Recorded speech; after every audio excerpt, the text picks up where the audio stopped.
cool enough, I think you can grab your tafetón leche. I can still say. Oh, you can do that even in the summer. That's right? true. Even in the summer, you can grab it and just sit down. Café con leche goes well all the time. That's it's no true. big deal. Is there ever a bad time to have a cafetón leche? Speaking as Cubans. And so grab it, sit down, enjoy the show today. Let us know if you have any questions or comments. We're going to welcome on two fantastic guests. We're going to have on Sarah Bon Harper. She's the executive director of James Monroe's Highland, which I'm very excited about, having been there recently and loved it. And we're going to welcome also later in the show Jeff Tamrat. He's the owner of Aquasivo Hand Car Wash. We're going to talk some entrepreneurship, some marketing, some UVA baseball. Good start. That's a good start to the season 8-0. And so that's coming up on the show today. Be sure to like and share. Tell your friends that it's happening. Be sure to send us any questions, comments you have as we're watching, and we'll get started shortly.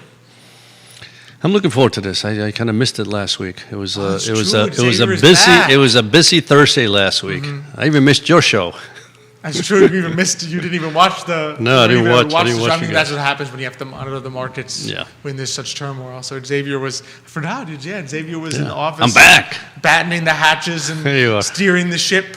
While Nick and I talked on Today Mañana last week, but he is back. That's right. Yeah. All those fans just sending all those emails saying, when are you coming back?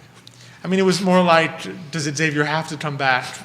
And we said, yes, he does. I didn't get those emails. That must have just gone to you. I didn't send them to you. I didn't want you to feel bad. Okay. Sorry, I kept them.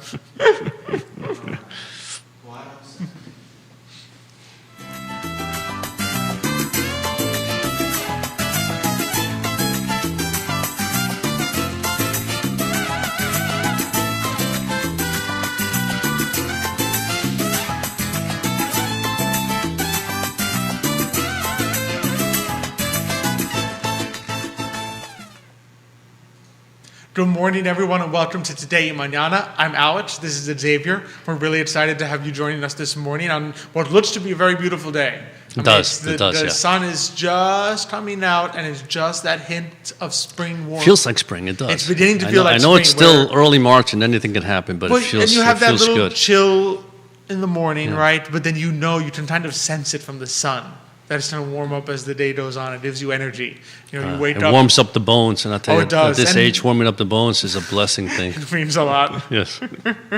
Was it with you and Keith when one of you said when you're above the ground, it's good morning? Yeah, it's a good morning for Absolutely. you, It's a fantastic morning here at Charlottesville. We're really excited about today's show.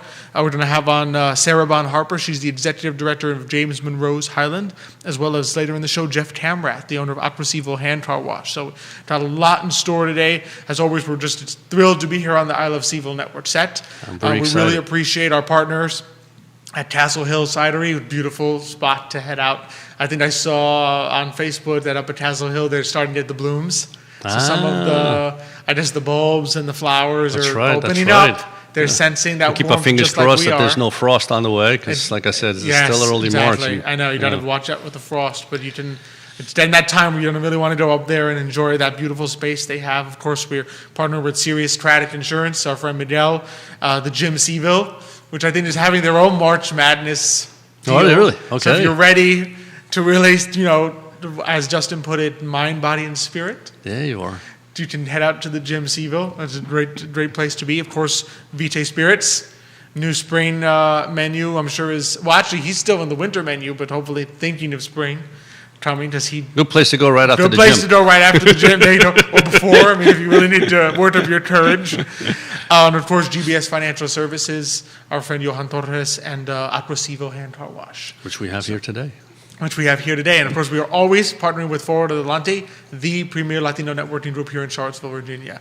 So, to start off with, I know you have an announcement. Yes. Well, Anna Pachias, and Anna, if I mispronounce your last name, I pronounce things the way I read them because I'm Spanish, so it sounds like Pachias. But so she is the director of annual giving, and the Banff Mountain Festival is taking place on Monday, March 7th, so it's next Monday, in the Charlottesville at the Paramount Theater. And the Shenandoah National Park Trust received a donation from a board member, and they'd like to invite the Latino community to attend this particular film festival, and there will be, so apparently there are tickets, free tickets. So if you are a Latino and would like to go to the Banff, B-A-N-F-F, Banff National Park. Banff Yeah. Mountain Film Festival on Monday, March 7th at the Paramount Theater. There is a link, and I know that Nicholas will be putting that link on, I guess, on Today and Mañana? On all the feeds. On all the feeds. So there on you are. Facebook. So you can't miss it. Instagram, So you can't miss it, Nit will put in there in the comment section, you'll be able to click the link. I'm sorry, Directly to the Eventbrite page. To Eventbrite page, and that's where I suspect you'll be able to get your tickets. So thank you, Anna, for providing this information to us, and hopefully, there are folks out there that can enjoy this. Absolutely. No, and it sounds like a good opportunity. I mean, as someone who loves national parks, a great opportunity. Well, it's a film festival, so it's an international film festival, and based out of a national park in the Shenandoah National Park. That's right. Yeah. Helping to get some of our Latino community members out there to just enjoy it. Exactly. Yeah. Enjoy it. So that would be great. And have that experience. So that's fantastic. Really appreciate her reaching out to us. That's what I. From Shenandoah National Park. So, I mean, I know later in the show we'll have our financial segment towards the end, but I say we just don't. I mean, I'm very excited, so I try to jump right into our first guest here. Absolutely. So we're really thrilled to welcome to the show Sarah Bon Harper. She is the Executive Director of James Monroe's Highlands. Sarah, thanks so much for joining us this morning. Good morning, Sarah. Thank you. Pleasure to be here. I've been recently, I took my girlfriend to James Monroe's Highland, and we just loved it. It was still, I think it was 2 weeks or so after our big snowstorm, so you still had that beautiful snow on the ground that you could see in the distance, and we drove up and you just see all the trees that line the drive as you come up, and just great experience there. So I've been really looking forward to this ever since Nick set this up. And so first thing, we always like to ask our guests to just tell us a little bit about yourself and how you came to be with James Monroe's Highland. Yeah, absolutely, and thank you.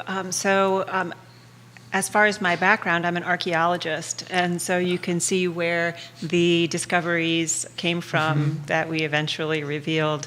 And I was at Monticello for a long time with the great archaeology research program that they have.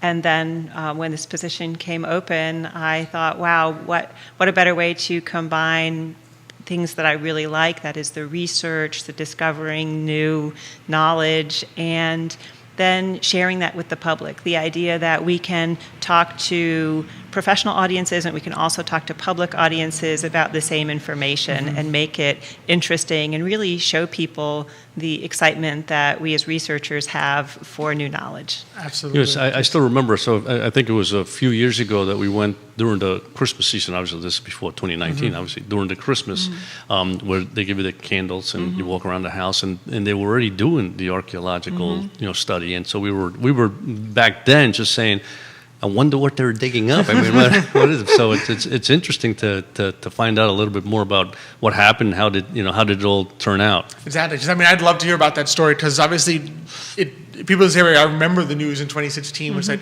wait, the house I saw is in James Monroe's house. But when I went there recently and learned the story, it's just such a fascinating story. And maybe you tell our audience a little bit about how that came about and what you learned. Yeah, absolutely. So to start with the end, right, which is what we know now, is that standing house, which for so long, decades, even more than a century, people thought was a remnant wing of Monroe's main house. That part of the house had burned and part was still standing. And they identified that standing house as that remnant. It turns out that is a guest house that Monroe had built during his presidency. And it was built by two enslaved men that we figured out the names are Peter Mallory and George Williams. And so these men, with their carpentry skills, built the little house that we have there. And so the other thing we figured out was that the remains of the main house are right there in front of that later building in what we think of as the front yard of that 1870s house. And they're archaeological remains, and they're right there, and they're beautifully preserved. And so we did this sort of as one whole set of research. We did architectural history and archaeology, and then dendrochronology, or tree ring dating. Wow. So that's how we put it all together. When we found the remains, we figured out that the the standing house wasn't quite right for 1799, and then we pulled some tree ring samples to determine for sure that that was that 1818 house that matched up with the 1818 letter that talked about these two men building a new house. Wow. It's just, I mean, it's amazing. Just quick shout out, there's some folks watching the show already. Robert Boland watching the show, Quinton Bettram watching the show, Elizabeth Miller watching us today. Thanks everyone for watching this morning. And so, I mean, just what fascinates me is the idea, because I think sometimes in our modern age, we can tend to think of history as something that's set in stone. It's like, okay, what we know, and that's it. But the idea that a piece of knowledge, this important, in other words, and this is the fifth president, fifth president of the United States, that for 100 years, we could think that there had been a whole public consciousness that a part of his house had survived, and that piece of history was just lost and then rediscovered all this time later. Just fascinates me. I'm curious what hints there were to even led you to begin this search. I mean, what sort of led James Monroe's Highland to say, wait a second, we should look into this? Was it a discovery or just suspicions that the house that's currently there might not be the one? It was a suspicion, and I'll say I wasn't really the first person to say, hey, that looks a little funny, and to sort of figure out what the story was. And people had sort of raised questions about that even when William and Mary inherited the property in 1974. Immediately people said, that has nothing to do with Monroe. And so they did some research that actually turns out falsely verified it as Monroe's house. But they questioned it. Others have questioned it. And so when I got there, though, I was in a position, both as a researcher and executive director, to be able to say, all right, let's make sure that the story we're telling is real. And I think there had been probably some interest in preserving a Monroe story, and there had been certainly a worry that if we found out it wasn't Monroe's, what would that be? But for me, and fortunately for the group of advisors that I had and for the administration at William & Mary who owned it, the idea was, well, if we have suspicions about the truth, we better investigate them and make sure what we're saying is real. And to me, that's just as interesting as a story, if not more interesting, than saying, this is part of a mansion, whatever, and it could not be true. But the story of the discovery, just like you were saying, I think is so important. I remember when I was a little kid saying to my mom, if I lived a long time ago, I would have to memorize less history. I wasn't exactly the biggest history fan, but I've always been really interested in figuring out more, right? Not the fan of that memorizing, but the fan of learning, right? And there's a difference there. And so what we're trying to share at Highland is that learning, that discovery, not the memorizing of it's set in stone, but the idea that each generation can ask new questions about history, and our perspectives, our backgrounds, the questions we choose, all come to play in what we find out and the stories that we can tell. And so that's really what we're doing now, is we're interpreting the site correctly in terms of the physical understanding, and we're also making sure that we ask different questions and that we bring the right people to the table. Absolutely. And I was going to say, and even though my suspicion is, even though the architectural part of it is laborious, right? So, I mean, the digging part, I would assume that technology helps enormously. Today's technology helps enormously to try to figure out when that piece of stone that you find or piece of wood you find, how old it is, and things of that sort. Is that true? Somewhat. There's certainly some technological pieces, but I think like any field, our knowledge grows, and the references that we have can build, and so we are more precise with our interpretations than we would have been a generation or two ago. Gotcha. So our excavation probably is less technologically advanced compared to other parts. It's still, out there moving some dirt and little brushes, making sure.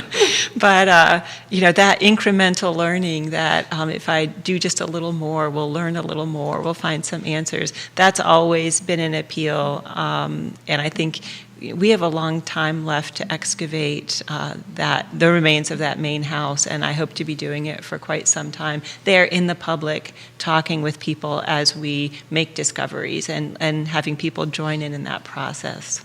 That's got to be the exciting part, right? When you keep digging, and you find something. And you find new things, and you gain new knowledge that you didn't know was there before, which just must be so thrilling. But I mean, one of the amazing things when I went is that despite the fact that, okay, it's not the house he lived in, is just the sheer breadth of the collection. Mm-hmm. Because every room I was going is that this, and I would be like, oh, is this like a desk from his period? And the docent there said, no, that's his desk. And I said, so I guess, what was inside didn't burn? I mean, so... Right, yeah. So Monroe sold the core of the property in 1826, and then the fields, the remaining part, in 1828. So he was not the owner of the house when it burned. Okay. So he and his possessions had moved out.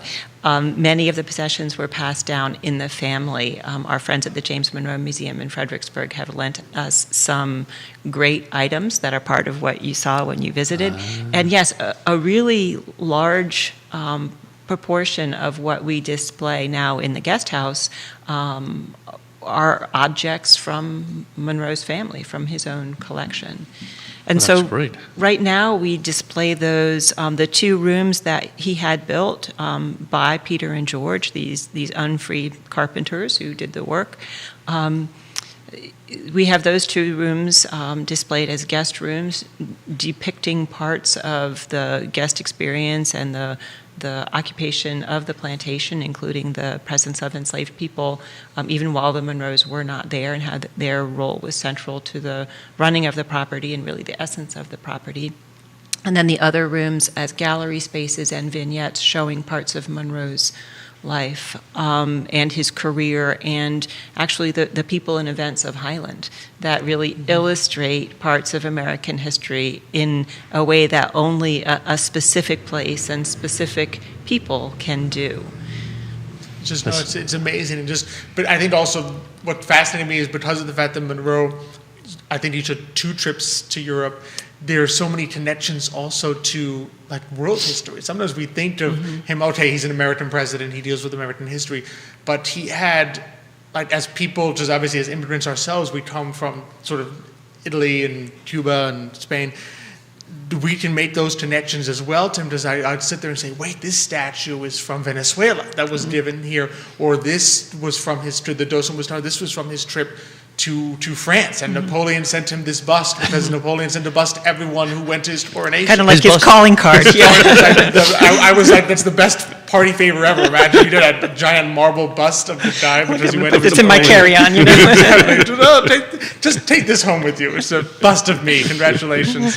And just the amazing ways in which we can be connected to world history through this place. Exactly, and Monroe really is about geopolitics. His career really can be framed by that sense of the expansion of the United States' relationship with other nations. That was really how we can see his most significant aspects of his career. Mm-hmm. Absolutely. So I'm curious, as the archaeology is ongoing and the interpretation is ongoing, what are some new things that have come into, that can be on display there, or things that are upcoming that people should sort of be in mind and say, okay, here's what excites you and what's coming down the the pipeline? biggest thing, of course, is that we've just completed these new exhibitions on the inside of the standing guest house, and really the first major revision in, I don't know, as long as I know Highland, certainly. And these are also with bilingual panels, I should mention. We really are trying to say to people, this history is for all of us. And we're looking forward to the 250th anniversary of the Declaration of Independence, and really thinking about what it means to be Americans, to be here.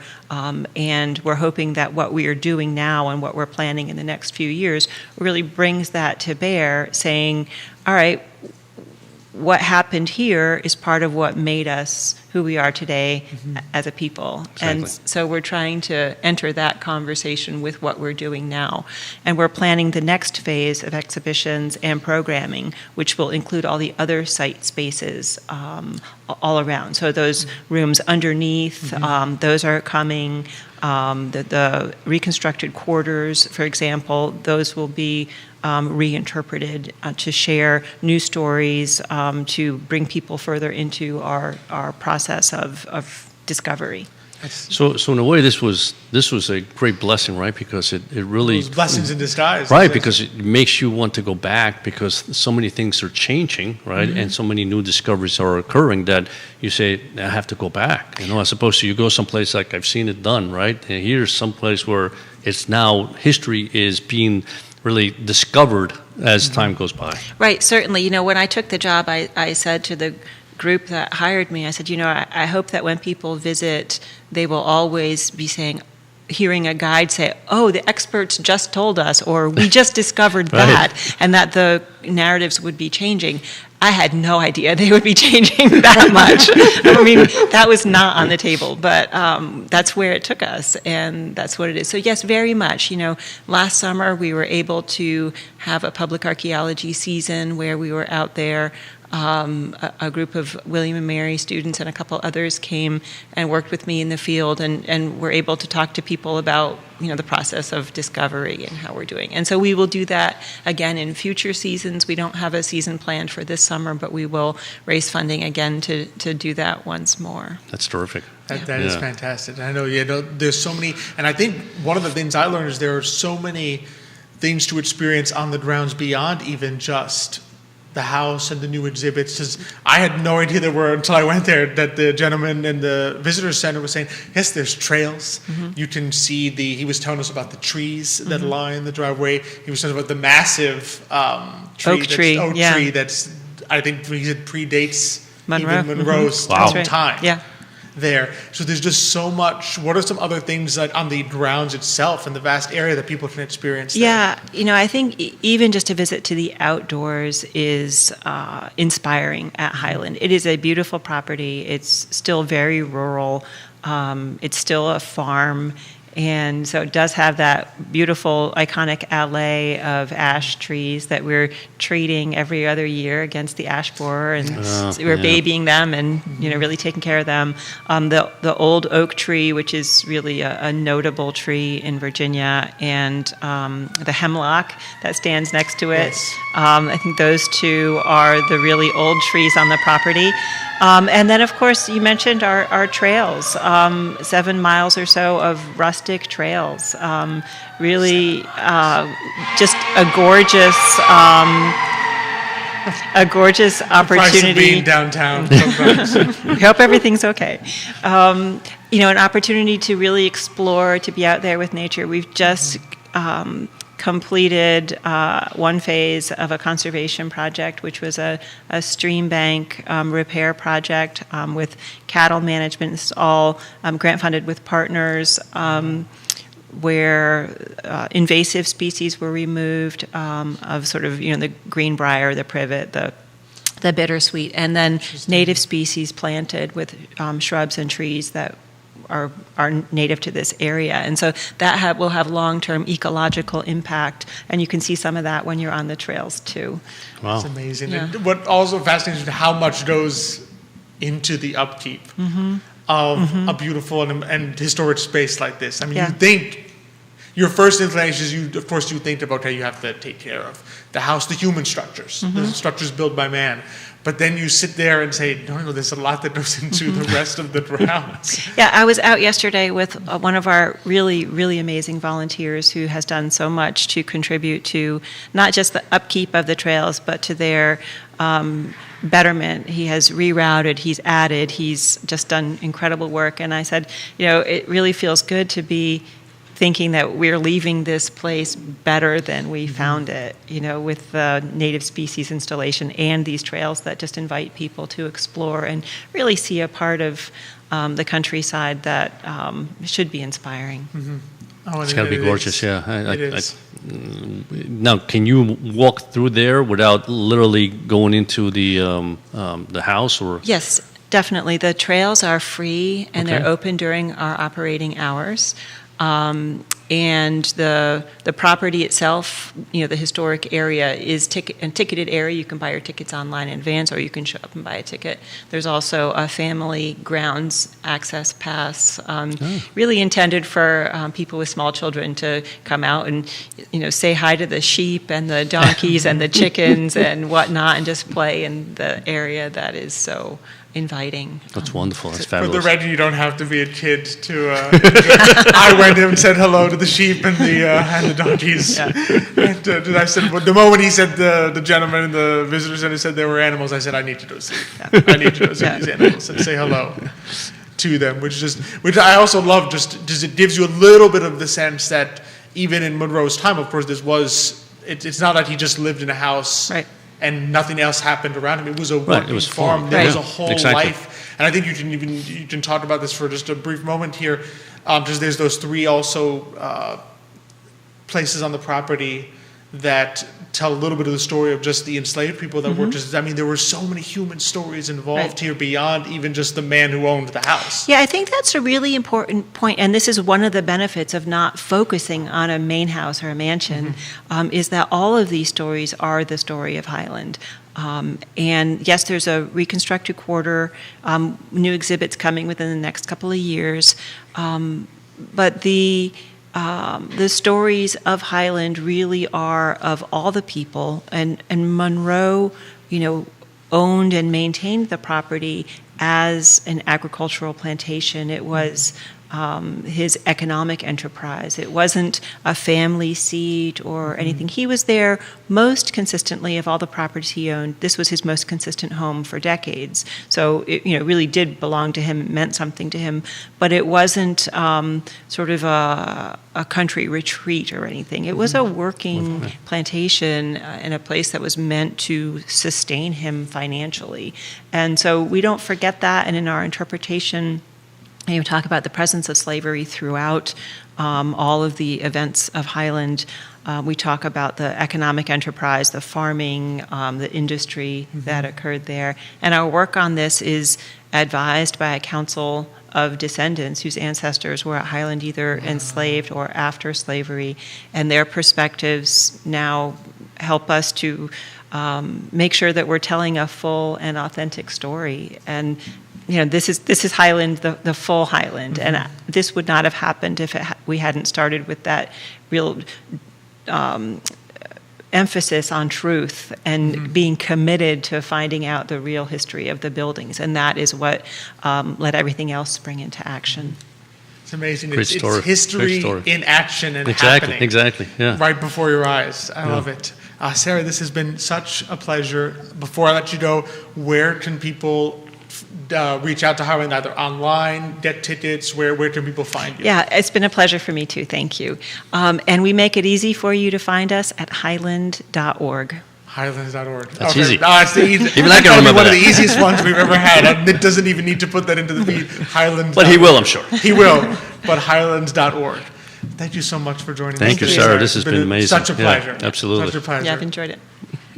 So as we swap a roux on the desks here, a little shout out. We got some more people, great people watching the show today. Lee Elberson, thanks for watching today.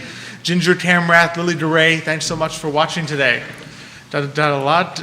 Just been a fascinating look here. Like I said, it's what's beautiful about that is that it makes you want to go back, right? I mean, I literally haven't been there for quite a I long. think we went 2015. Yeah, I think maybe so. a year I or think. so And that was the beforehand. second time we went. But now it's like it must be completely different, and to go there knowing that history has changed to a certain respect, right? You went there thinking this was his house, right? And now you know it isn't, and it's nice to go back and say, let's story see and the what the exhibits. new stories are. Exactly. Yeah. No, and the exhibits in there are fantastic. The stories that are told, the individuals who are there, both the gentleman, I wish I remembered their names, the gentleman at the visitor center and the young lady who was inside telling us they had so much knowledge. Yeah. And so just the people that worked there, that staff, Highland, are also just incredible, because I learned so much. I mean, I learned things about Napoleon that I didn't even know beforehand. I was in James Monroe's house, and I came away with the complete history of Napoleon and Holland and all these things, and I said, this is fantastic.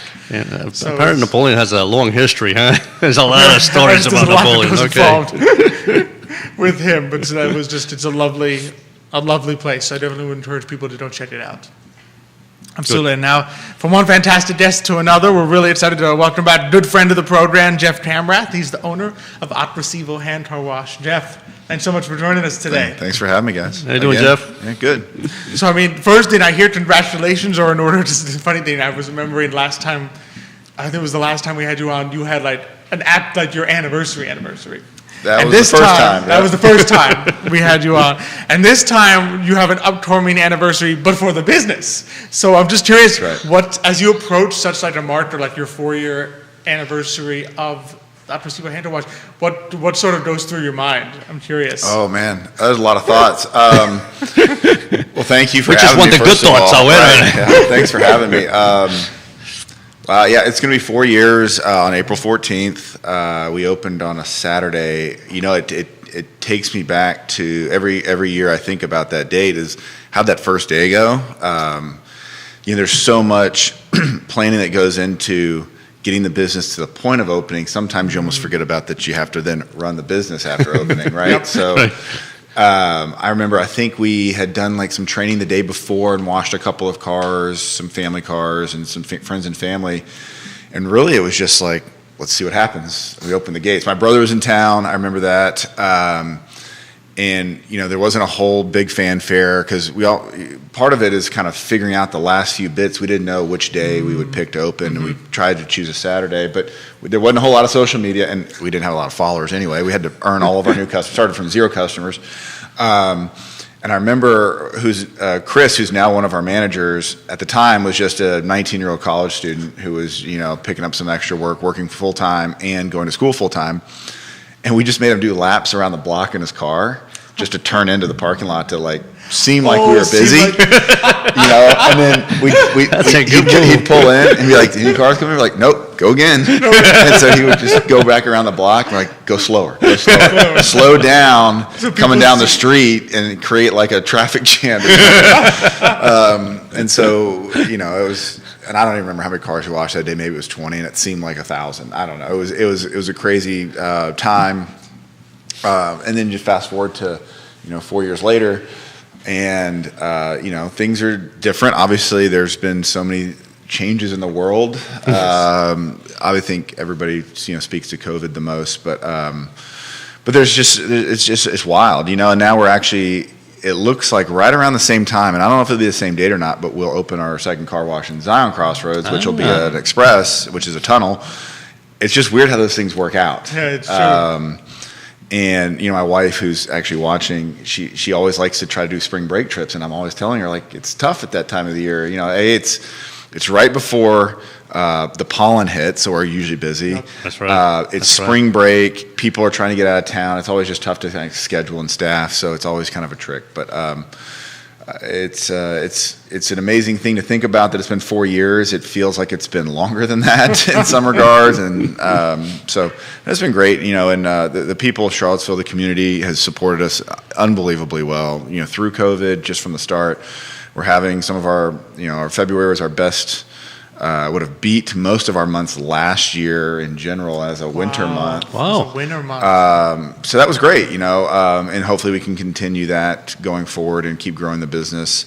And, you know, trying to keep bringing on new team members, you know, which is always a challenge for us in any business nowadays, and get them trained up, and just so we can keep our service quality super high. You know, we don't bat 1,000. I think I said this last time. We're not perfect, but we try to do the best we can. And, you know, we do have great team members, and so that's always a trick to try to find those right people and then, you know, get them trained up. So it's been great. Exactly. What would you say is your, I mean, I'm sure weather has some impact on when people bring their cars, but what would you say is truly like the busiest season for car washing? Oh man, Virginia weather is so weird. So know, it's yeah. kind of like That's why I asked you the it question. can really vary.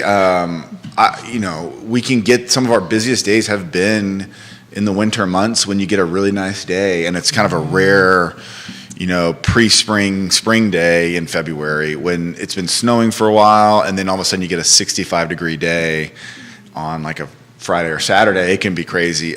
Typically, you would say pollen season because you're coming out of winter, so a lot of people have maybe neglected to take care of their vehicles. They're now starting to think about, I'm going to be outside more, driving, days are longer, and then you get the pollen added onto it. It's summer typically slows down a little because so many people in Virginia tend to take their vacations and have the means to get out of town, so it does slow down. Thunderstorms, which help enormously. Right, and that does slow us down a little actually. And then fall does pick up when you get back into UVA gets back into school. All the kids go back to school. All those summer trips, all the junk that is accumulated in the cars, all the parents.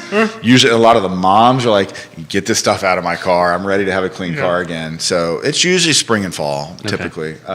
But Christmas time, it's always really busy. People are ready to travel for Thanksgiving and Christmas, and you want it to look a little nicer and things like that. So that's interesting. Yeah, just the ebb and flow of it. Yeah, someone with allergies, the pollen season. Oh yeah, it must be amazing how many green cars go in there in spring and they come out. It's like, wow. I remember maybe it was 2 or 3 years ago. We had a really bad pollen season. I remember driving. I was going somewhere. I think I was picking up a washing machine or something that somebody was selling on Facebook or Craigslist, and I tried to have a second hand because we go through them so fast. So I'm driving out out by Palmyra.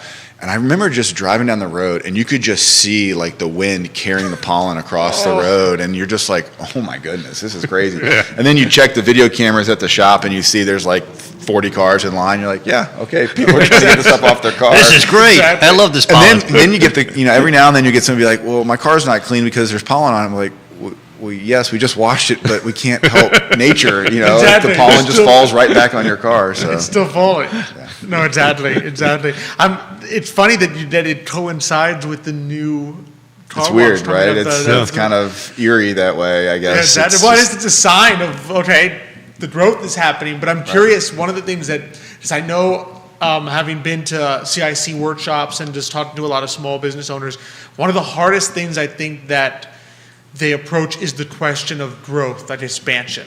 Because you've got your little business, it starts doing well, and you sit there and say, okay, how do I approach opening a second location, getting bigger? How do I do that? So I'm curious how you approached it, what sort of led to this, and how you think of, how you realize, it's time to grow in this way. Sure. I mean, great question. I didn't go into this business thinking we would only do one car wash, although I didn't have a time frame for when we would do more. Now, in full candor, I thought we would try to do more hand car washes. I thought that would be a market that we could apply in the Central Virginia area and other communities. What became a reality was the staffing challenges at the scale that we were going to need to operate just were not going to scale, and so we had to start exploring other avenues. And then once we kind of hit on the idea of, okay, we know the model of business that we're going to need to maybe pivot to, which will be the express tunnel wash. Then it became about a timing issue, like to your point, and there's so many other factors included in it. So, I mean, you may be ready to expand your business from whatever KPIs that you're looking at. For instance, for me, it was more about the management of the business. Do I have the managers in place that can operate the business so that I can take a step back, so that I can, when I'm in the shop, I can do the high-level operations, payroll, cutting checks, making some supply orders, but is my general manager running the day-to-day? Can he do the payroll to the point where I just sign the checks, and my manager, can he run the site outside without me having to really get into the weeds, customer resolution, things like that.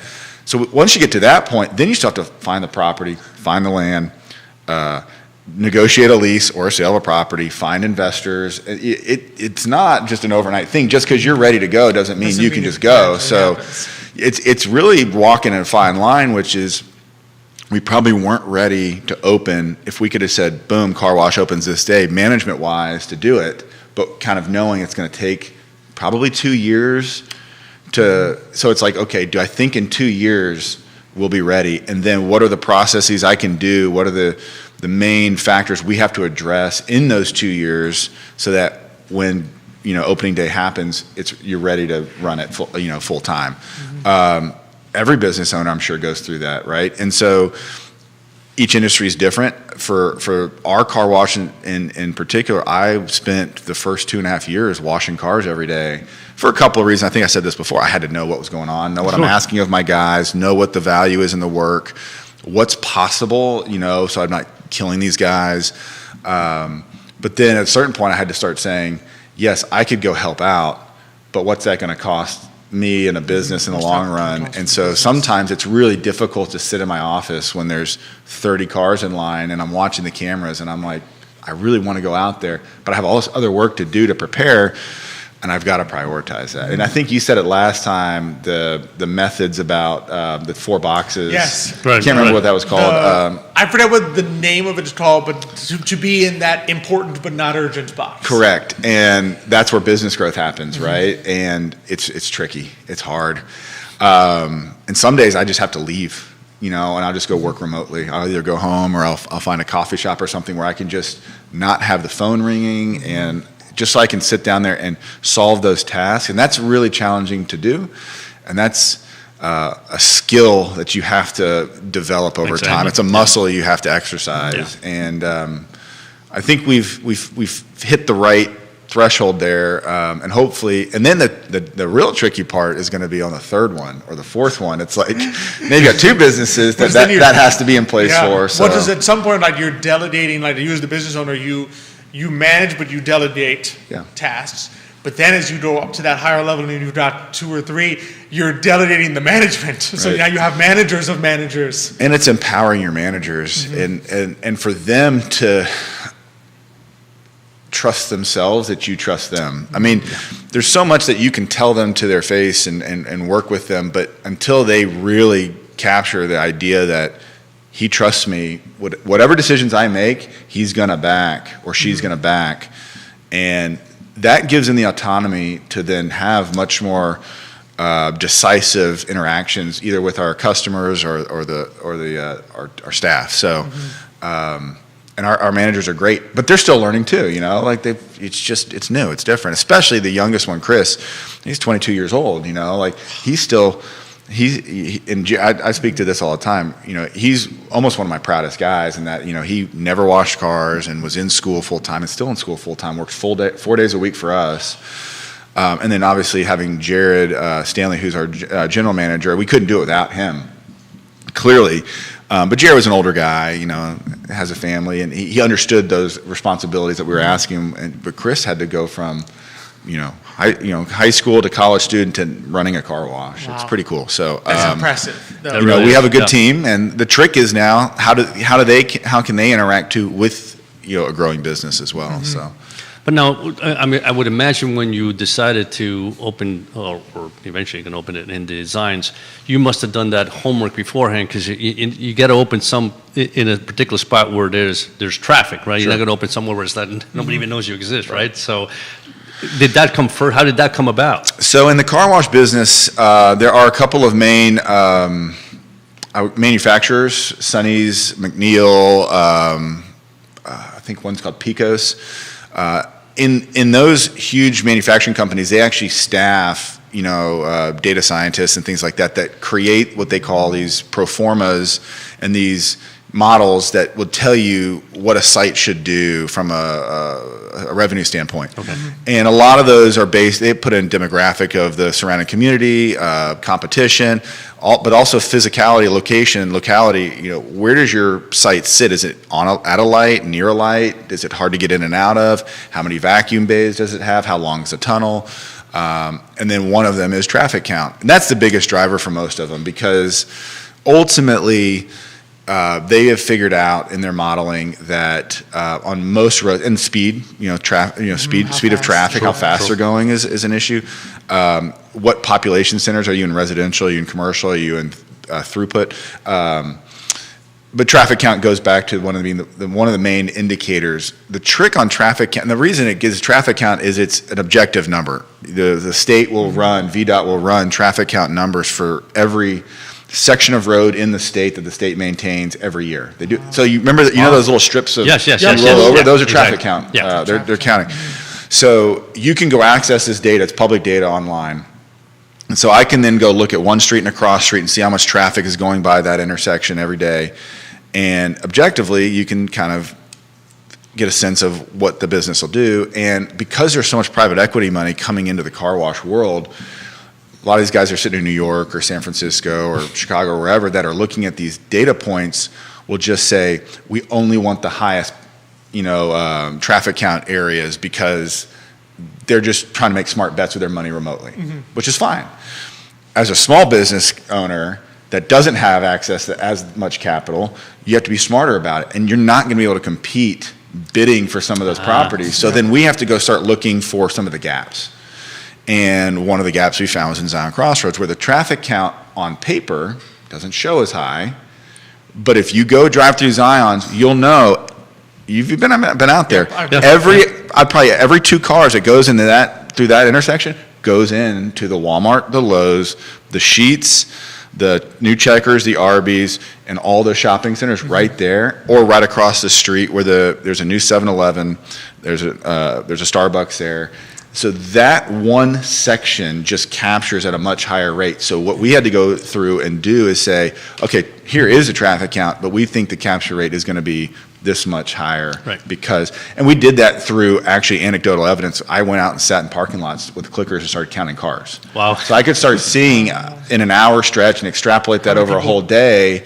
If there are, X number of cars in that shopping center, there was 10%, 12%, 5%. It's more than that actually in that shopping center. Whereas on any given day going down 29, each individual shopping center may only get like 1% or 0.5%. In Zion Crossroads, it's like, boom, much higher. So, and then how can we go find more of those little places that nobody is going to think to look at? And that's what we're targeting and trying to do. So my business partner, who's been great, he's one of our customers at the current car wash, is basically tasked me for finding more places like that. And so you have to be local to know that. You're just never going to figure it out otherwise. So that's the uncommon advantage that we're going to have.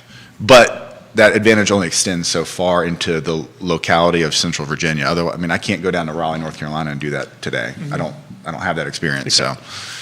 So, yeah. It's also I think the interesting part about being a small business is that if you use your entrepreneurship right, you use the advantages that you have correctly, you can find those niches and say, okay, yes, I can't compete in scale if you're a small store. I'm not going to compete in scale with Walmart. Right. But I can have knowledge, anecdotal, of the community that Walmart will never have. Sure. And I can therefore find those niches and capture those customers. And you can also leverage some of the bigger relationships like Walmart and Sheetz and Lowe's, the big box stores that went in there, obviously saw something ahead of time to go develop and work with the developer to put a store there. So they had done some of the research already, but they're an attractor, right? They're a captured area where people are going to go shop there, and they know that, so they can kind of create some of their own industry. They can create flow. Right, Exactly. correct. And so you can leverage that to kind of go figure out where they're going. And when you start to see hubs of these couple of businesses that'll go together,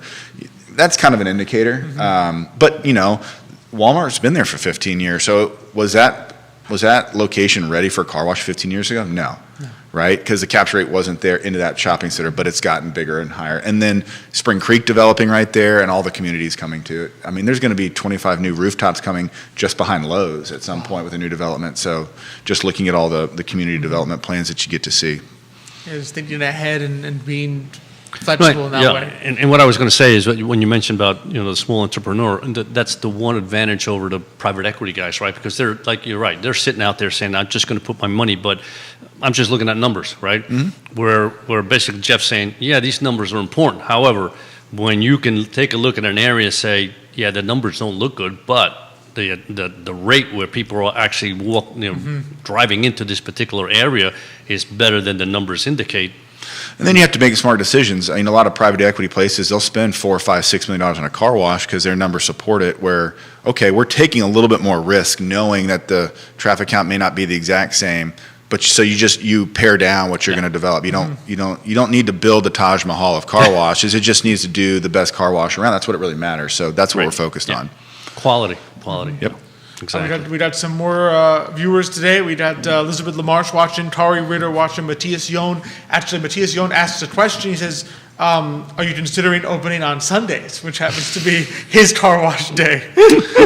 Matthias, the Zion Crossroads location will be open 7 days a week, and not 365 a year. Obviously, we'll have our staff get regular holidays off. At the Aqua location in Charlottesville, we originally were open 7 days a week, and it wasn't sustainable for my family, for our relationship with my wife and my kids, for that of my employees as well, unless I was to go hire another 6 to 8 full-time staff and probably another 1 or 2 managers, and we just couldn't support that at the time. So we made the decision to go to 6 days a week. Part of that was supported by our traffic count on Sundays was just not that great.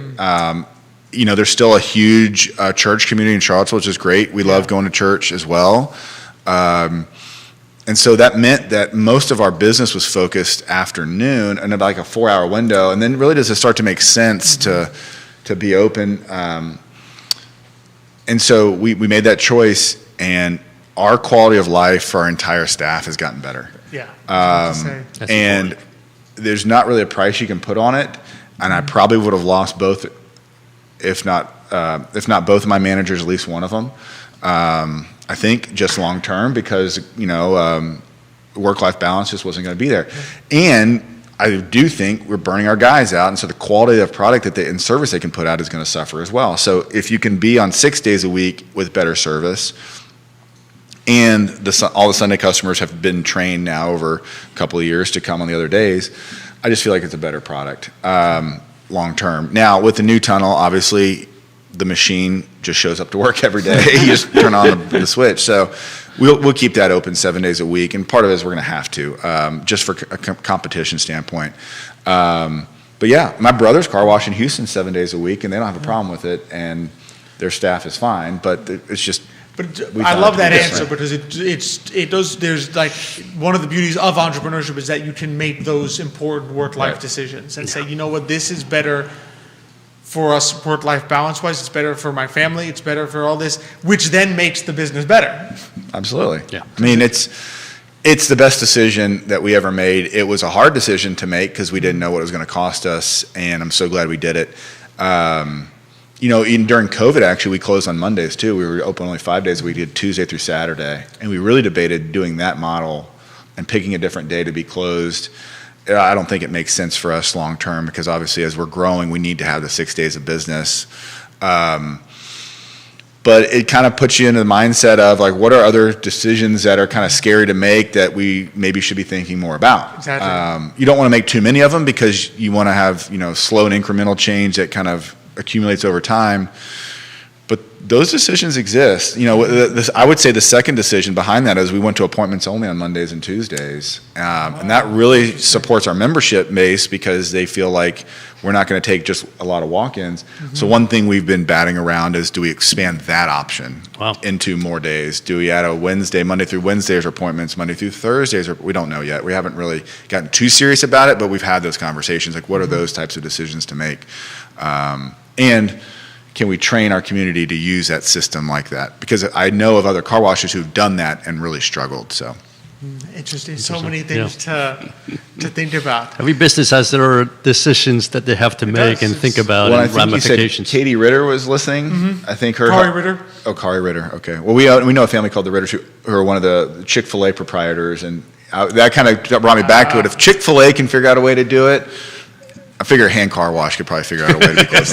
Exactly. Had Chick-fil-A, I'll never forget when I saw the news that Chick-fil-A somebody in Atlanta bought a Chick-fil-A location inside the Mercedes-Benz Stadium. Which is a football stadium. And they're, of course, they're not open on Sundays. They're not allowed to be open on Sundays. And so I said, what kind of interesting entrepreneurship, what went on in those discussions? Say, here's things we can do with this. When during the biggest days of this stadium, we will be closed. I remember hearing about that, and I wonder what they went with. I mean, obviously there's concerts and there's other events going on. I wonder if they do a lot more of the takeout service during the week. That's the only thing I think of. Just interesting, though, because you would sit there and say, impossible. Why would a Chick-fil-A pay that money for a spot in a football stadium? but someone. Do colleges play there? Yeah, concerts. That's what it is. I think a lot of concerts in non-Sunday. No, I'm saying the events. college. Is there Some college football no, games? there's not. It's not a college home Yeah. stadium, but they Yeah. do have a lot of. You'll do like they do the season kickoff. Will be, I think, at that stadium. Obviously, they almost always have a playoff game or a bowl game, if not one of the major bowl games, Yep. Peach Bowl and national championship stuff. So Exactly. So just the foresight to be like, wait, maybe this isn't as impossible as I thought it was. It's a tough decision, but you know, those decisions in reality don't hurt. I remember once we were out, and I know we dropped your mother off at a particular store, and Michael and I were looking for a place to eat, and I said, "Oh, they said let's go to the Chick-fil-A. There's one here." And we drive up, it's closed, right, because it was a Sunday. And at first it's like, "Oh God," but then I said, "You know, that's fine. I mean, I like that, right? Because I mean, let's face it. I mean, Sundays I don't work, so why should anybody else truly work? And if that's the decision to make, then that's fine." Yeah. half the time we take road trips, we plan our travel not to be on Sunday when we come home, so that we plan out where the Chick-fil-A is because the kids love them and they go play. Speaking of sports, though, how about the baseball team? Baseball team. I wanted to ask you about that. I know you guys love baseball. I love so baseball. I can talk it all day. They started 8-0, and I'm just thinking back because I mean last year. College World Series out of nowhere, and we got close. I mean, we were close to championship. That game series was there. a killer. So, just what are you thinking when you look at the team this year? What do you think? What are your thoughts on the team this year? We need fans. Yeah. Well, I mean, February is always tough in any sport outdoors. The weather's been great, though. I mean, I'd say we were there. My family and I were there Friday, or at least I was there Friday, and we all went Sunday. And the fans are showing up pretty decent. The stadium's so big now that it seems empty sometimes. That's what it is. I mean, that's so true. that's a trick. I'd say there were probably 1,200 fans or so, maybe 1,500. Teams, I mean, you got to give them credit. They did what they're supposed. They took care of business against Cornell and William and Mary. Cornell hadn't played in 2 years with COVID, and it showed. You felt bad. You felt bad, It was very lopsided. but at least we did our part. Sometimes you can tend to play down to the opponent. I remember we played a game against Quinnipiac when I was playing here, and they were a midweek team, hadn't played outside, I think, and they came down here on a road trip, and we were up by 9 or 10 runs in the 6th inning and lost. That was a bad loss. I would think so. You got to take care of the games you're supposed to take care of. What's encouraging to see is our bats right now. That's always kind of been a struggle in February and March when it's so cold. It's tough on hitters, and we're lights out with the bats right now. And I don't know how much of that is. Obviously we have some talented players. I don't know how much of that is the competition. The weather is nicer. Look, you're going to find out really quickly. I mean, you get a Big Ten opponent coming in, Penn State, which is still a northern school, and then you start going to ACC play pretty soon. You're going to find out really quick if that's legitimate. I think it is. I mean, seeing some of the balls where Jake Gelof's hitting them right now. I mean, he's hit 2 balls that I saw that went over that Ledford clubhouse in left field. Which is a long way. If you just move the monster a little bit, I think he's clearing the monster with some of those moon shots. And then he hit a couple on top, and I mean, he was 9 for 10, hit for the cycle, was a homer short of the cycle against William and Mary. No. I mean, who would have? I mean, and he started that even last year, right? And he switched positions. He went from first base to third base, taking his brother's position. There's a lot going on in that conversation. And then Kyle Teal, he goes back behind the dish, so he's changing positions midseason. He changed positions the outfield last year. He hit a ball out of the stadium to right field. And then you've got some of these younger guys, Saki and the kid Anderson yesterday hit a home run off the batters. I mean, we're putting the ball out of the park, which is really exciting to see. But then again, let's see what happens when some guys start pumping 95, 96 at you. We'll see. Tougher. So I want to kind of, tamp the brakes on my enthusiasm. I'm really excited. The pitching staff has done a great. I mean, they've been doing shutout after shutout after shutout. I'm really excited. We haven't seen Matt White a whole lot. I wonder if they're just resting him. He threw a lot last year late. Played all summer with USA. That's right. Yep. Maybe they're just watching his innings. I'm excited to see him, but Neek has done well. Ortiz coming off the injury, and now he's pitching.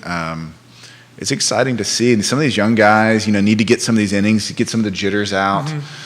I like that we are returning a good deal of the talent that took us as far as we went last year, and now has the added experience of having been in that. Well, Teal and Geloff are second years, so I mean that's a big deal. And Newell is a junior, and I think he had a little stumble and a little pinch. He played it against William & Mary too. So I think those guys. I mean, you're going to have games where the younger guys are going to struggle because they're young, and those veterans are going to have to step up and carry in a couple of games. So that'll be interesting to see happen. But it's been exciting so far. It is. That really is. And contrast that against Major League Baseball, which is having a zoo right now. College baseball is having. How about the kid from NC State, Tommy Tanks? Have you seen this? No, I have No. not. His first 8 games, he's hit 9 home runs. He hit 5 home runs in the first weekend series. Oh my goodness. Literally, he's getting tweets from Major League players like, "Bro, can we?" Trey Turner tweeted at him like, "Yo, I need to learn how to hit this 1 home run a game kind of situation. Can we? I mean, college baseball is going to be the biggest beneficiary out of this Major League kind of situation. Because that is the spring. I mean, baseball operates in that little spring Short window.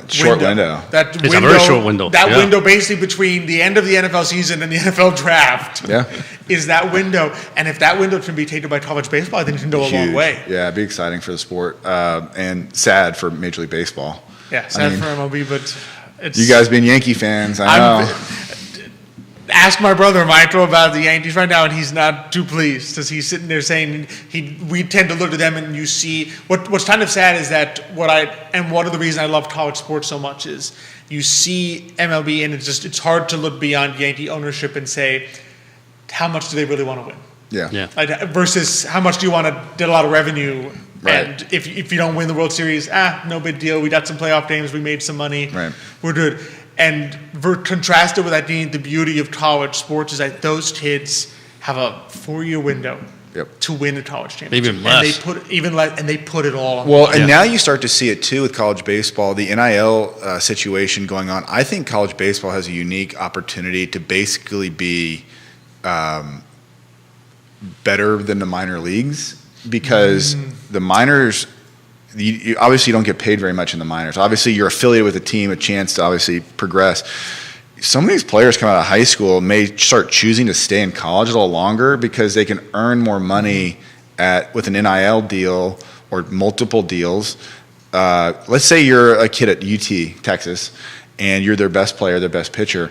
You may earn $100,000+, theoretically, of course, and you're never going to make that in the minors. Now, you could get a signing bonus if you're really good and go on, but you're going to start getting some of these college players. I think the quality of college baseball has a chance to take a massive leap forward, especially at kind of some of the mid-level schools, northern schools that are willing to invest in some of their players or have these collective. I don't know if you've seen anything about these sports collectives that are coming out. The SEC, like there's a collective called like the Gator Collective and these other sports collectives. They're really focused on baseball and basketball, but other big sports, and baseball is another sport that's kind of, I think, has an opportunity to take advantage of these conversations. I think just people know their college team more. Let's face it, the minor leagues is almost completely unknown. I couldn't even, the only minor league team that I used to be able to name for you was the Staten Island Yankees. And it's only because it was like the Yankee minor league. You played in Staten Island? Yeah, I didn't play for them. I played in that stadium, yeah. Nice. And so, I mean, that's literally the only one that I know of. Brooklyn Cyclones. Wow. That's a good one. That one I don't even remember. Well, the Yankees they used to have the one down here in Virginia, right? They did. Past Roanoke, right next to Roanoke. I forget the name. Yeah, I know what you're talking about. But they've lost a lot of those rookie level teams. And they got rid of them, some of them. I think some of that's for the betterment. I mean, when I was playing, there were 6-7 teams in a minor league organization, and 2-3 guys were guys. So everybody else is a role filler, and we know it. Well, I mean, if you condense some of those teams, maybe you can pay those guys a little better. Maybe you can supply better living conditions and off-season programming. I mean, minor leaguers still don't get paid in spring training. No, I know. It's that's, to me, asinine. If you're trying to develop major league talent and you're not willing to pay your players during spring training, figure out a way to pay them in the offseason so they don't have to go bag groceries all day long and then work out at 10 o'clock at night, with not having great, maybe dietary options and nutritional supplements. How is that guy supposed to develop into a professional baseball player or a major league caliber player? Now, the true sense of the story is they're not.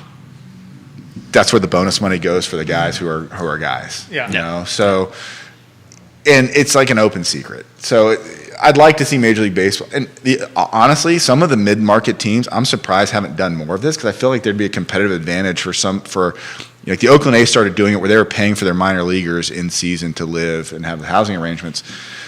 Like that's a better. They're going to get more out of their younger players, and their younger players are cheaper if they get to the big league. So why not invest like that? So I think some of this collective bargaining stuff is maybe get worked out a little bit. And I really do feel like guys like Max Scherzer and Andrew Miller, who are kind of negotiating for the Players Association, really have the best interest of the young players at heart, This is which is one of unique. those years where I think the MLB Players Association is willing to do more. I've seen in their negotiations an actual concern for the minor leaguers as opposed to or the young major leaguers, right? the young major leaguers. But I think, like you said, I mean, one of the things for me is that if particularly since the minor leagues aren't as well known as your alma mater, as colleges, I think there's going to be a big incentive to say, you know what, why don't I go to a college school? Right. And that NIL means that I can actually make a decent, significant living there if I'm really good because of the publicity that goes into especially some of these big college baseball schools. And now there's some, I think it's called the Alford Rule, where NCAA schools can now tie $6,000 a year to student athletes through some eligibility standard. They can pay their student athletes up to $6,000. Now the school has to decide to do it, and the student athlete has a responsibility to meet the eligibility requirements that each school sets. But so now you're talking about each athlete could theoretically, if the school would budget and allow for it.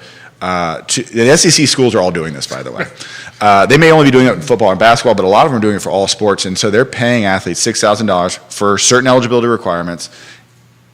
Why would you not think about going to school now? And that money is, I believe, don't quote me on this, I believe is not taxed as income because it's through their. It might be. But NIL money would be because it'd be separate from the university. So it's really interesting kind of how this is playing out. I don't necessarily love it in college sports, but okay, let's look at where are the benefits. It's going to stay. It's not going anywhere. It's not going anywhere. So that's right. How do you leverage this to make the sports world better at college? And I think colleges can really jump on this and say, we're going to have a great experience for student athletes. We're going to retain some of the best athletes in the state. We can get them to come here, support our university, make money for our university, obviously, that's important, and then represent our university. And, guess what? They'll stay here for more than just one and done in some instances, or a couple of years and get out. So, not only that, I mean, think about it. I mean, not every single player gets to go to, whether it be the NFL, the NBA, or the MLB, right?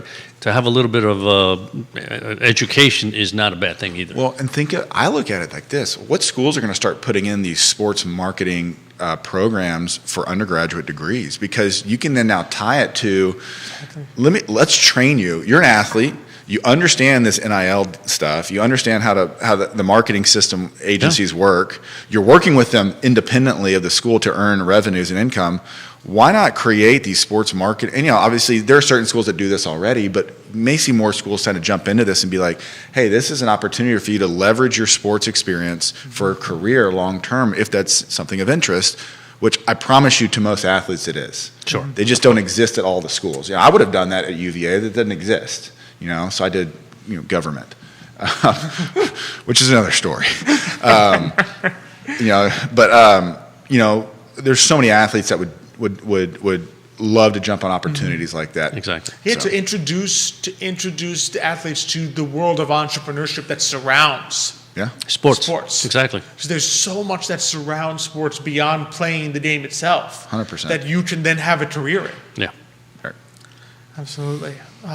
Jeff, it's always such a pleasure. Absolutely. I always love having you on. I always have Enjoyable. a fun time. So be sure to please go and support the UVA baseball team. We need UVA to baseball. Come to the games this weekend. Be loud. It's like be respectful, but I feel be like loud. it's the best deal at UVA. I mean, $5 to get in the gate. $5 you get in a game and you get to watch a baseball. They sell beer too now. You have beer now. The hot dogs are always good. Hot dogs are great. Sit on the hill, sit in the sun. Oh yeah. It's gonna be 70 on Friday. Oh, it is so beautiful. And for me personally, not that I don't watch baseball on TV, baseball in person is a completely different. It can't be beat. College baseball and how close you can get to the action. Yeah. It's unbelievable. It's, in my mind, it's the best sports experience for your money. Yeah. Bar none. Absolutely. that's not to say other sports experiences aren't great, but as a you pay more for baseball that. guy, I mean, you could go into the lacrosse games and get in for the same amount and have a great experience at a lacrosse game, but it's something about baseball in the spring, the grass starts turning green, the days get longer, you start playing those songs in batting practice, center field and put me in, those are the baseball songs that you almost want to wish you had a Superman shirt on and just open it up and be like, God, I feel like I could take on the world right now. And it's the one sport, I don't know if you feel the same way, but when I go to watch a baseball game in person, it's the one sport that when you're there in person, it feels like a game. Like it feels like you're there to have fun. It's not this curated super serious, like on TV, the pitcher and the batter. Like you watch it and you're like, and it goes like a game. It goes fast, right? It's like I know every time we go watch a Yankee game or even a UVA game, it just feels like you go. There's like the game's over. Have you seen this now? The pitchers and the catchers wear they have a watch that they wear, which I'm not a traditionalist, but because of that, the games. I mean, literally, the pitcher gets on the mound, he gets his sign from the shortstop if there's a runner on base, and then it's. Boom, fastball outside, and it's just bang, bang. And the speed of the game is so much quicker. I mean, most of these games are getting played in 2 hours, 15 minutes, we watch a Yankee Red Sox game, it's going to be 4 hours. It's going to be 4 hours. Yeah. But when you're there, it never feels as long. It doesn't feel never that feels way. as long. Yeah. You know what I always think of is, I think of going to the Astrodome with my dad or my grandma, who took me quite a bit, or my mom. But mostly, it just takes you back to those moments. Then you sit there with your kids, and you're like, I really hope these memories are imprinting on you the same way they did on me, because they're going to be really special one day. And college baseball is like that. Yeah. It's really cool. So I hope everybody goes. By the way, Coach O'Connor is giving away tickets on his Twitter account. Yeah. So free tickets? Whoa. If you go on his Twitter account and message him what days you're going to want to go to the game. You cannot be between 8th and 12th grades as a student because there's some NCAA rules, but you can be a parent of that person. He'll give you 2 tickets, and he'll just send them to you as a link, and you can go to any game you want this week. And you can go to multiple games if you want. Wow. So go to Coach O'Connor. That's so nice. I'll have to look it up, but I think it's UVA Coach O'Connor maybe, or Jerry's going to get the link up. But if UVA Coach O'Connor. At UVA Coach O'Connor on Twitter, and he will send you, or whoever's running his Twitter account during games will send you 2 tickets. Maybe it's Cindy. I don't know. And they're giving free tickets. They just want people to show up to the games. Yeah, exactly, to support it. Absolutely. And he wants you to wear orange, I think. And that's easy. Send a pic. # Coach O'Connor. There you go. I mean, if you should have a UVA shirt already, so I mean, you should be set. Absolutely. And spring and orange go perfect, right? Exactly. Unbelievable. Exactly. Love it. Jeff, thanks for coming. Thanks for having me, guys. Thank you. Aquaseville.com. Aquaseville.com. I did forget to ask, where can people find you? Aquaseville.com. I think Nick's going to put that in the feed. Book your appointments, aquaseville.com. Aquaseville.com. Thanks, Jeff. Before or after the game, doesn't matter. Before or after the game, That's right. Before. There you go. Thanks, guys. Thanks, you, Jeff, Jeff. for coming on. Terrific. That was a lot of fun. I always have a blast Yeah. when Jeff comes on talking about things we love. And talking about baseball, that's always that's just You can't have baseball can't be talking and baseball. spring and summer is wow. It just feels is. so good. It feels so good, and It really is. it's true. You got to go to the UVA baseball Oh, yeah, games. yeah. It's a lot It's of a fun. great It's a great family. It is. For young kids like yourselves too. You take all your friends. You go over there and have a Exactly. good Just have a time, good and the time. families. Have It's a good great. time there's not too many places you didn't have a fantastic time for $5. And outdoors. An fantastic outdoor Bring time the for fresh $5. air. Exactly. Breathe in all that pollen too. Perfect for you. I'll take it in the Of letter. course, And then yeah. deal with it later. But I know, so last segment of the show, of course, we got our finance segment. I mean, well, it was I know just- you had one tip. No, just more so it's than a just whole one segment. little quick thing. A little quick thing you wanted to talk to the audience about. Yeah, because I know that the markets have been extremely volatile over the last few weeks. Really last week, and one of the things that I had read that if you look back in history, anytime you have these type of events, usually meaning events that are war related or short term, conflict. exactly geopolitical conflicts. Historically, the markets, the S&P 500, for example, within a few weeks go down about 5%. And then eventually, within 47 days after that, they come back to where the markets were, so to the previous level of the market. Interesting enough here, and I would say it's good enough, it's good to know history, right? But you also have to recognize that history doesn't always necessarily repeat itself in the same way, exact right? way. And if you look at what's happened here, right? If you look at the time where, so the market year to date, the S&P is down about 7.8%, almost 8%, right? The rest of the market's more or less the same. I think it's the growth market's down about 12%. But if you look at the time when the war in Ukraine started to today, well, to as of last night, most markets were up 2 or 3%. So you say, wait a minute, so here you have an event, and given that event, you would expect the market to go down about 5%, but it isn't. It's up about 2 or 3%. And you say to yourself, well, why did that happen? And it's because there's something else going on also on the sidelines that you have to think about, and that is that we came into this year recognizing that the Federal Reserve had said, all right, we're taking off, we're tapering, meaning we're buying less and less bonds, free money in the system. so less free money in the system. We're also going to raise rates because inflation's gotten out of control and we need to take care of that. And 3, we're even thinking about selling bonds, which means that they're going to take money out of the system, right? So all that makes the market very nervous. So what happens? We have an event that is a war-like event, and when that happens, typically central banks start to ease, right? So you have a situation here where everybody said, wait a minute, so if this is the case, and even Powell said this yesterday, so I know we're going to have to think a little bit about how quickly and how much we raise rates.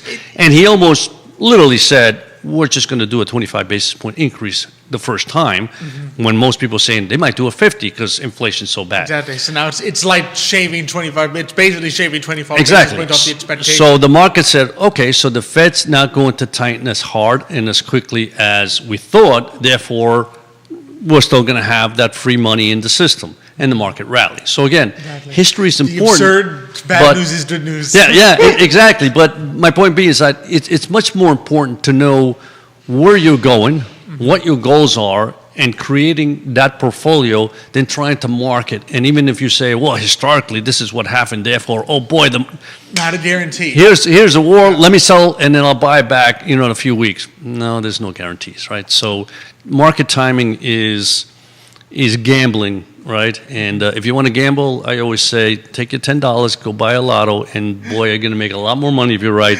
Exactly. than trying to gamble in this market. You might have better expected value from a lotto. Absolutely. A lotto ticket. Yeah. That's good. That's important advice for people to know, to think about that. Just like you said, history repeats itself, but not in the exact same way. Exactly. Yeah. And you just need to be You have to be prepared for cognizant. that. You have to look at it, and that doesn't mean we spend literally the last couple of months looking at opportunities, what's going to happen, what are some of the sectors we want to be in, and we've discussed Well, it it doesn't here. mean you don't make tactical Absolutely. decisions. So we've made tactical decisions based on what we expect to happen over the next 12 to 24 months, and there's nothing wrong with that. That's what you want your financial advisor to be thinking about and say, we're not restructuring the entire portfolio, but tactically we think that this is a better decision. Maybe it'll be a little less risky. The difference is you're not trying to say he's trying to make a quit button in No, 5 days. No, exactly. You're making longer term tactical That's right. decisions.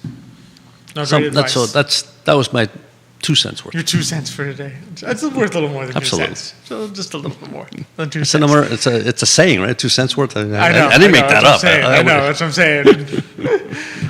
Kylie Callender Meisler, Hannah Tinnell, thanks for watching the show today. We're still getting some great viewers. Definitely Wonderful. appreciate everyone who tuned in this morning. Fantastic show. Oh, I feel yes, like this is good. I learned so much and then just had a wonderful time. I just We had a history lesson, right? had some history, some And some archaeology, some baseball, entrepreneurship some from entrepreneurship. Jeff. How he thinks about his particular business, and it's true. Well, a lot to take away for your own business as Absolutely. Every business is different, but in the end, when you're growing your business, there's a lot of decision that go into that, and you have to think of all the ramifications and Exactly. And where you have are great we? What's the advice next there. step? Yeah. Absolutely.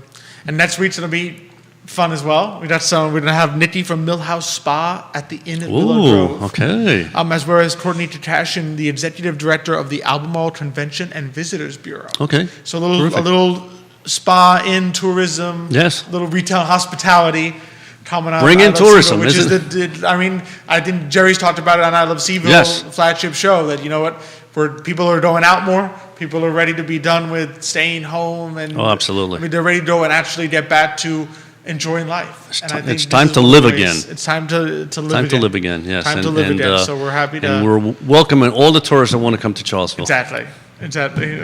As Jerry says, they come, they support our economy. That's they go right. home. What better than that? Far better than that. And then we can reduce real estate taxes. Oh, let's not go there. Amen to that, but let's not go there. Otherwise, we'll be here for another half an hour, and everybody's That's gonna be right. like, guys. Jerry will jump in on that one, I'm sure.